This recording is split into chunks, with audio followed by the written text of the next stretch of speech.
Chapter 6, The Adventures of Eustace. At that very moment, the others were washing hands and faces in the river and generally getting ready for dinner at a rest. The three best archers had gone up into the hills north of the bay and returned laden with a pair of wild goats which were now roasting over a fire. Caspian had ordered a cask of wine ashore, strong wine of Archelin which had to be mixed with water before you drank it, so there would be plenty for all. The work had gone well so far, and it was a merry meal. Only after the second helping of goat did Edmund say,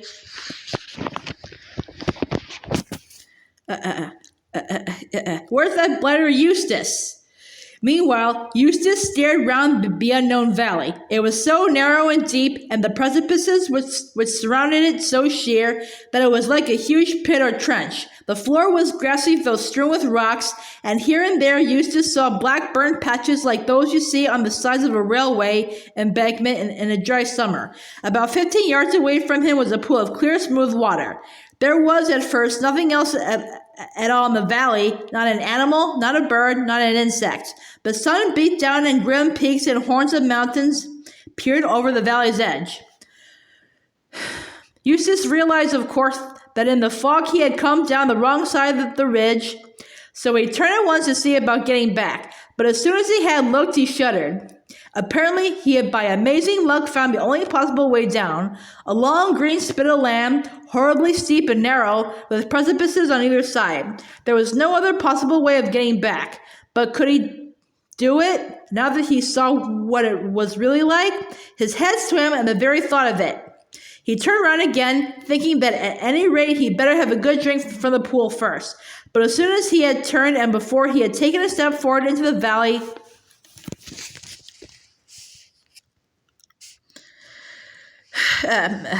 he heard a noise behind him. It was only a small noise, but it sounded loud in that immense silence. It froze him dead still where he stood for a second. Then he slewed round his neck and looked. At the bottom of the cliff, a little on his left hand, was a low, dark hole, the entrance to a cave perhaps. And out of this two thin whiffs of smoke were coming, and the loose stones just beneath the dark hollow were moving. That was the noise he had heard, just as if something were crawling in the dark behind them. Something was crawling. Worse still, something was coming out.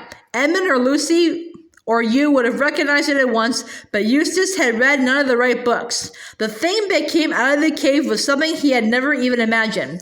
A long lead-colored snout, dull red eyes, no feathers or fur, a long live body that trailed in the ground, legs whose elbows went up higher than its back like a spider's, cruel claws, bat's wings that made a rasping noise on the stones, yards of tail, and lines of smoke were coming from its two nostrils. He never said the word dragon to himself, nor would it have made things any better if he had. But perhaps if he had known something about dragons, he would have been a little surprised at this dragon's behavior. It did not sit up and clasp its wings, nor did it shoot out a stream of flame from its mouth. The smoke from its nostrils was like the smoke of a fire that will not last much longer. Nor did it seem to have noticed Eustace. It moved very slowly toward the pool, slowly and with many pauses. Even in his fear, Eustace felt that it was an old, sad creature. He wondered if he dared make a dash for the ascent, but it might look round if he made any noise. It might come more to life. Perhaps it was only shamming. Anyway, what was the use of trying to escape by climbing from a creature that could fly? It reached the pool and slid its horrible scaly chin down over the gravel to drink, but before it had drunk, there came from it a great croaking or clanging cry, and after a few twitches and convulsions, it rolled round on its side and lay perfectly still with one claw in the air. A little dark blood gushed from its wide-open mouth. The smoke from its nostrils turned black for a moment and then floated away. No more came. For a long time, Eustace did not dare to move. Perhaps this was the brute's trick, the way it lured travelers to their doom. But one couldn't wait forever. He took a step nearer, then 2 steps, and halted again. The dragon remained motionless. He noticed, too, that the real fire had gone out of its eyes.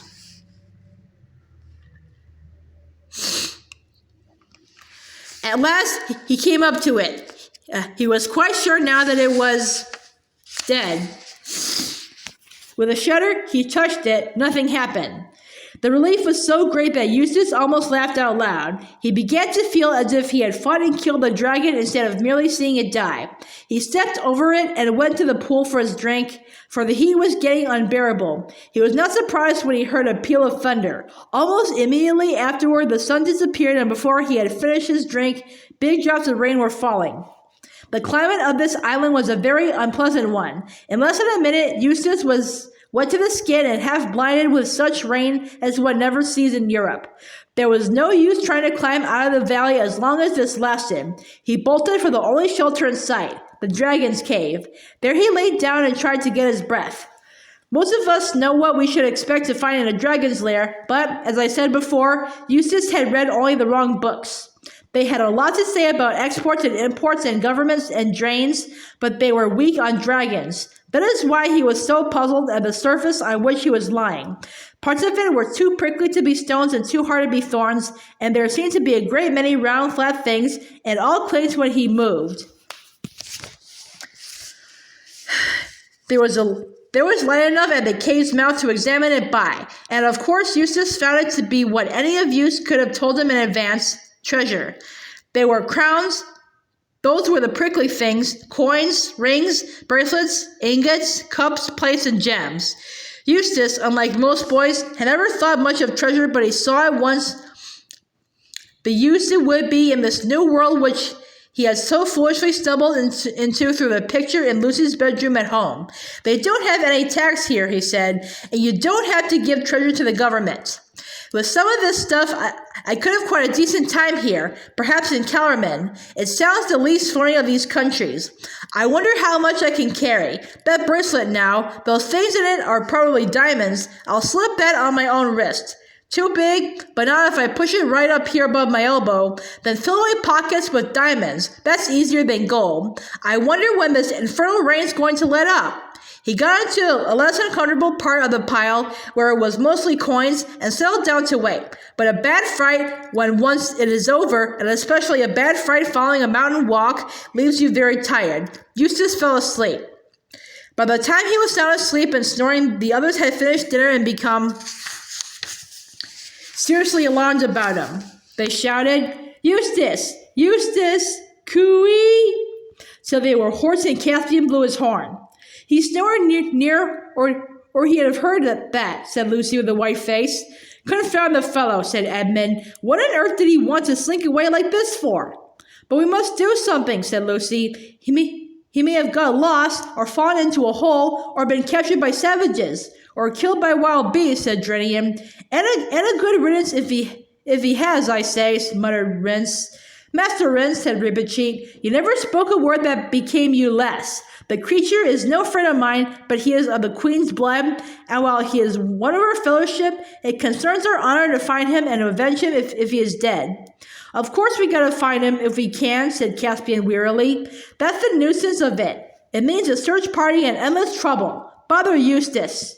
Meanwhile, Eustace slept and slept and slept. What woke him was a pain in his arm. The moon was shining in at the mouth of the cave, and the bed of treasure seemed to have grown much more comfortable. In fact, he could hardly feel it at all. He was puzzled by the pain in his arm at first, but presently it occurred to him that the bracelet which he had shoved up above his elbow had become strangely tight. His arm must have swollen while he was asleep. It was his left arm. He moved his right arm in order to feel his left, but stopped before he had moved it an inch and bit his lip in terror. For just in front of him, and a little on his right, where the moonlight fell clear on the floor of the cave, he saw a hideous shape moving. He knew that shape. It was a dragon's claw. It had moved as he moved his hand and became still when he stopped moving his hand. Oh, what a fool I've been, thought Eustace. Of course, the brute had a mate and is lying beside me. For several minutes, he did not dare to move a muscle. He saw two thin columns of smoke going up before his eyes, black against the moonlight, just as there had been smoke coming from the other dragon's nose before it died. This was so alarming that he held his breath. The two columns of smoke vanished. When he could hold his breath no longer, he let it out stealthily. Instantly, 2 jets of smoke appeared again. But even yet, he had no idea of the truth. Presently, he decided that he would edge very cautiously to his left and try to creep out of the cave. Perhaps the creature was asleep, and anyway, it was his only chance. But of course, before he edged to the left, he looked to the left. Oh, horror! There was a dragon's claw on that side, too. No one would blame Eustace if at this moment he shed tears. He was surprised at the size of his own tears as he saw them splashing onto the treasure in front of him. They also seemed strangely hot. Steam went up from them. But there was no good crying. He must try to crawl out from between the 2 dragons. He began extending his right arm. The dragon's foreleg and claw on his right went through exactly the same motion. Then he thought he would try his left. The dragon limb on that side moved too. 2 dragons, one on each side, mimicking whatever he did. His nerve broke and he simply made a bolt for it. There was such a clatter and rasping and clinking of gold and grinding of stones as he rushed out of the cave that he thought they were both following him. He dared look back. He rushed to the pool. The twisted shape of the dead dragon lying in the moonlight would have been enough to frighten anyone, but now he hardly noticed it. His idea was to get into the water. But just as he reached the edge of the pool, 2 things happened. First of all, it came over him like a thunderclap that he had been running on all 4s. And why on earth had he been doing that? And secondly, as he bent toward the water, he thought for a second that yet another dragon was staring up at him out of the pool. But in an instant, he realized the truth. The dragon face in the pool was his own reflection. There was no doubt of it. It moved as he moved. It opened and shut its mouth as he opened and shut his. He had turned into a dragon while he was asleep, sleeping on a dragon's hoard with greedy dragonish thoughts in his heart. He had become a dragon himself. That explained everything. There had been no 2 dragons beside him in the cave. The claws to right and left had been his own right and left claws. The 2 columns of smoke had been coming from his own nostrils. As for the pain in his left arm, or what had been his left arm, he could now see what had happened by squinting with his left eye. The bracelet, which had fitted very nicely on the upper arm of a boy, was far too small for the thick, stumpy foreleg of a dragon. It had sunk deeply into his scaly flesh, and there was a throbbing bulge at each side of it. He tore at the place with his dragon's teeth, but could not get it off. In spite of the pain, his first feeling was one of relief. There was nothing to be afraid of anymore. He was a terror himself now, and nothing in the world but a knight, and not all of those, would dare to attack him. He could get even with Caspian and Edmund now. But the moment he thought this, he realized that he didn't want to. He wanted to be friends. He wanted to get back among humans and talk and laugh and share things. He realized that he was a monster cut off from the whole human race. An appalling loneliness came over him. He began to see that the others had not really been fiends at all. He began to wonder if he himself had been such a nice person as he had always supposed. He longed for their voices. He would have been grateful for a kind word even from Reepicheep. When he thought of this, the poor dragon that had been Eustace lifted up its voice and wept. A powerful dragon crying its eyes out under the moon in a deserted valley is a sight and a sound hardly to be imagined. At last, he decided he would try to find his way back to the shore. He realized now that Caspian would never have sailed away and left him. And he felt sure that somehow or other he would be able to make people understand who he was. He took a long drink and then, I know this sounds shocking, but it isn't if you think it over, he ate nearly all the dead dragon. He was halfway through it before he realized what he was doing, for you see, though his mind was the mind of Eustace, his taste and his digestion were dragonish. And there is nothing a dragon likes so well as fresh dragon. That is why you so seldom find more than 1 dragon in the same country. But he turned to climb out of the valley. He began the climb with a jump, and as soon as he jumped, he found that he was flying. He had quite forgotten about his wings, and it was a great surprise to him, the first pleasant surprise he had had for a long time. He rose high into the air and saw innumerable mountaintops spread out beneath him in the moonlight. He could see the bay like a silver slab, and the dawn treader lying at anchor and campfires twinkling in the woods beside the beach. From a great height, he launched himself down toward them in a single glide. Lucy was sleeping very soundly, for she had sat up till the return of the search party in hope of good news about Eustace. It had been led by Caspian and had come back late and weary. Their news was disquieting. They had found no trace of Eustace, but had seen a dead dragon in a valley. They tried to make the best of it, and everyone assured everyone else that there were not likely to be more dragons about, and that one which was dead at about 3 o'clock that afternoon, which was when they had seen it, would hardly have been killing people a very few hours before. Unless it ate the little brat and died of him, he'd poison anything, said Rince. But he said this under his breath and no one heard it. But later in the night, Lucy was wakened very softly and found the whole company gathered close together and talking in whispers. "What is it?" said Lucy. "We must all show great constancy," Caspian was saying. "A dragon has just flown over the treetops and lighted on the beach. Yes, I am afraid it is between us and the ship. And arrows are no use against dragons, and they're not at all afraid of fire." "With your majesty's leave," began Reepicheep. "No, Reepicheep," said the king very firmly. "You are not to attempt a single combat with it, and unless you promise to obey me in this matter, I'll have you tied up. We must just keep close watch, and as soon as it is light, go down to the beach and give it battle. I will lead. King Edmund will be on my right and the Lord Drenian on my left. There are no other arrangements to be made. It will be light in a couple of hours. In an hour's time, let a meal be served out and what is left of the wine, and let everything be done silently." "Perhaps it will go away," said Lucy.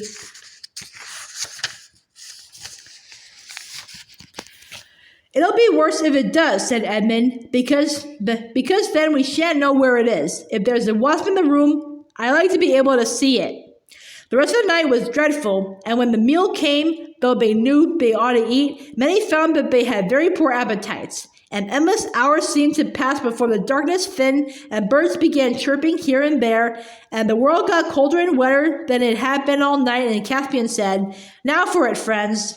They got up, all with swords drawn, and formed themselves into a solid mass with Lucy in the middle and Reepicheep on her shoulder. It was nicer than the waiting about, and everyone felt fonder of everyone else than at ordinary times. A moment later, they were marching. It grew lighter as they came to the edge of the wood, and there in the sand, like a giant lizard, or a flexible crocodile, or a serpent with legs, huge and horrible and humpy, lay the dragon. But when it saw them, instead of rising up and blowing fire and smoke, the dragon retreated, you could almost say it waddled, back into the shallows of the bay. "What's it wagging its head like that for?" said Edmund. "And now it's nodding," said Caspian. "And there's something coming from its eyes," said Drenian. "Oh, can't you see?" said Lucy. "It's crying. Those are tears." "I shouldn't trust you that, ma'am," said Drenian. "That's what crocodiles do, to put you off your guard." "It wagged its head when you said that," remarked Edmund, just as if it meant no. "Look, there it goes again." "Do you think it understands what we're saying?" asked Lucy. The dragon nodded its head violently. Reepicheep slipped off Lucy's shoulder and stepped to the front. "Dragon," came his shrill voice, "can you understand speech?" The dragon nodded. "Can you speak?" It shook its head. "Then," said Reepicheep, "it is idle to ask you your business, but if you will swear friendship with us, raise your left foreleg above your head." It did so, but clumsily because that leg was sore and swollen with the golden bracelet. "Oh, look," said Lucy, "there's something wrong with its leg. The poor thing." That's probably what it was crying about. "Perhaps it came to us to be cured like an Androcles and the lion." "Be careful, Lucy," said Caspian. "It's a very clever dragon, but it may be a liar." Lucy had, however, already run forward, followed by Reepicheep as fast as his short legs could carry him, and then, of course, the boys and Drenian came too. "Show me your poor paw," said Lucy. "I might be able to cure it." The dragon that had been Eustace held out its sore leg gladly enough, remembering how Lucy's cordial had cured him of seasickness before he became a dragon. But he was just disappointed. The magic fluid reduced the swelling and eased the pain a little, but it could not dissolve the gold. Everyone had now crowded round to watch the treatment, and Caspian suddenly exclaimed, "Look!" He was staring at the bracelet.